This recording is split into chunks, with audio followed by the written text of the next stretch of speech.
తెలంగాణలో గ్రామ పరిపాలనాధికారుల నియామకాలకు విధి విధానాలు విడుదలయ్యాయన్నమాట. ఇప్పుడు తెలంగాణలోని గ్రామ పరిపాలనాధికారులకు నియమ నిబంధనలు విధి విధానాలు కూడా విడుదలయ్యాయి. జీవో నెంబర్ 129 జారీ చేసిన రెవెన్యూ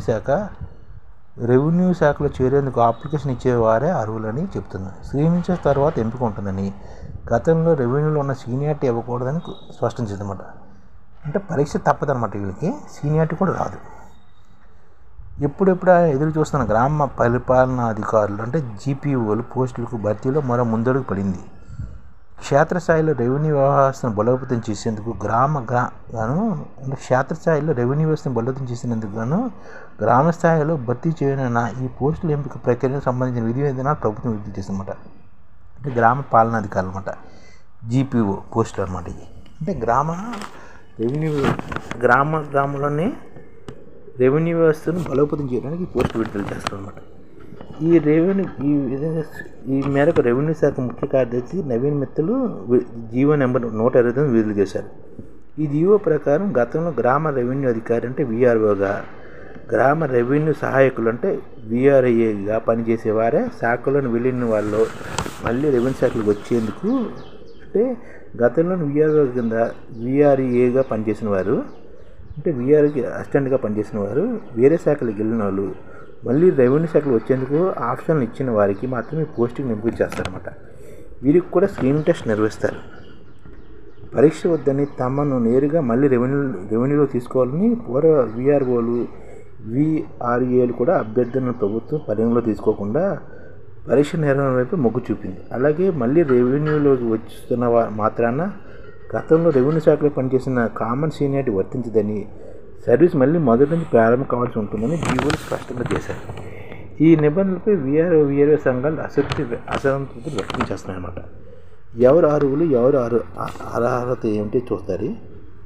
జీవో 129 ప్రకారం ఈ గ్రామ పరిపాలనాధికారుల పోస్టులను గతంలో వీఆర్ఓలు వీఆర్ఓగా పనిచేసిన వారితో మాత్రమే భర్తీ చేస్తారు.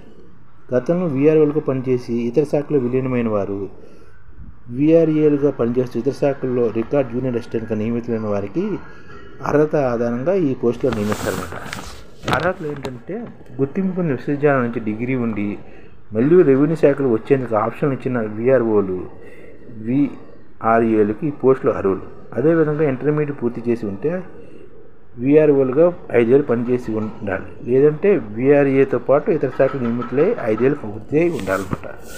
ఉద్యోగ బాధ్యతలు ఏంటంటే గ్రామ పద్ధతుల నిర్వహణ, ప్రజలకు అవసరమైన ధ్రువపత్రాల జారీకి తగిన విధంగా విచారణ జరపడం, ప్రభుత్వ భూములు, చెరువులు, ఇతర నీటి వనరుల అక్రమాలపై విచారించడము, భూ సంబంధ వివాదాలకు దర్యాప్తులు, భూ సర్వేలకు సహకరించడము, ప్రకృతి విపత్తు సమయంలో పనిచేయడము, అత్యవసర సర్వీసులు అందించడము, ప్రభుత్వం చేపట్టే పలు అభివృద్ధి పథకాలు, సంక్షేమ కార్యక్రమాల కోసం లబ్ధిదారులను గుర్తించడం, ఎన్నికలకు సంబంధించిన విధులు, ప్రోటో సహకారము, ఇతర ప్రభుత్వ శాఖలతో గ్రామ క్లస్టర్ల మండల స్థాయిలో అంతర్గత సహకారము, ప్రభుత్వం లేదా CCLA జిల్లా కలెక్టర్, RDO, MRL నిర్దేశించి ఇతర పనులు కూడా ఇవన్నీ ఉద్యోగ బాధ్యతలే.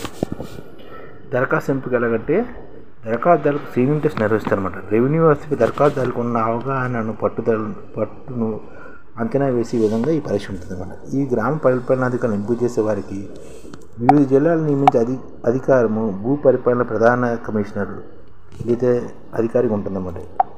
ఈ జిల్లాకు పంపిన వారిని కలెక్టర్ అక్కడ అవసరాలకు అనుగుణంగా ఉపయోగించుకోవచ్చు. ఈ పోస్టుకు సంబంధించిన సర్వీస్ నిబంధనలు త్వరలో రూపొందిస్తారని చెప్తున్నారు.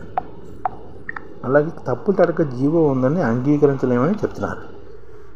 కాంగ్రెస్ పార్టీ నేతృత్వంలో ప్రజాప్రభుత్వం ఇచ్చినట్టుగా లేదని, ఇంకా బీఎస్సీ అనుభవాలు ఉన్నాయని వారి వారసులు ఈ జీవో ఇచ్చినట్టుగా చెప్తున్నమాట.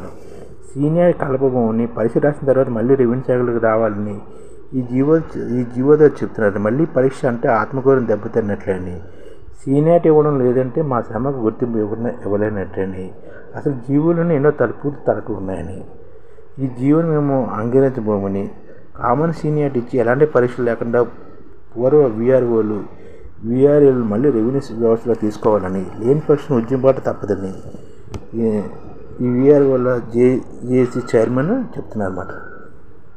వీళ్ళు ఈ విధంగా